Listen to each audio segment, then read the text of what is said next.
Data provided by a nonprofit group shows that Harris County, the district attorney's office, has a problem securing convictions, at least for certain crimes. But the DA's office says don't believe the numbers. KPRC2 investigator Joel Eisenbaum is live downtown with a look at the data of the dismissals. Joel.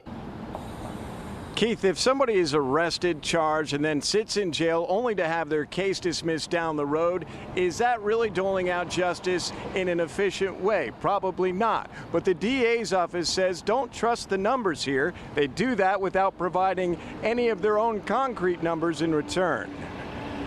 Crime, we cover lots of it. Do you ever wonder what happens to those cases that aren't in the spotlight? A nonprofit group says they've crunched the numbers, and in certain crime categories, the Harris County DA's office has a low conviction rate.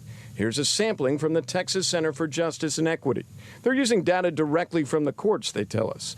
In the categories of kidnapping, crimes against children, and sexual assaults, the conviction rate is under 50%. I think the big problem is that they take a lot of charges that they ultimately cannot prove at the end of the day. And the sad thing is that the environment in the district attorney's office right now is that they are very reluctant to admit that they can't prove the case.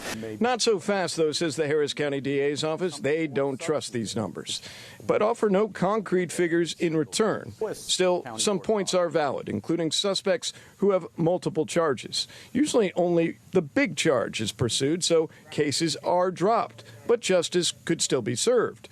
And there's also the issue of diversion, rehabilitation. And I don't think people understand they equate a dismissal with an unsuccessful case. We consider those to be extremely successful cases where someone in our community has earned the ability to get their dismissal and eventually get their record erased.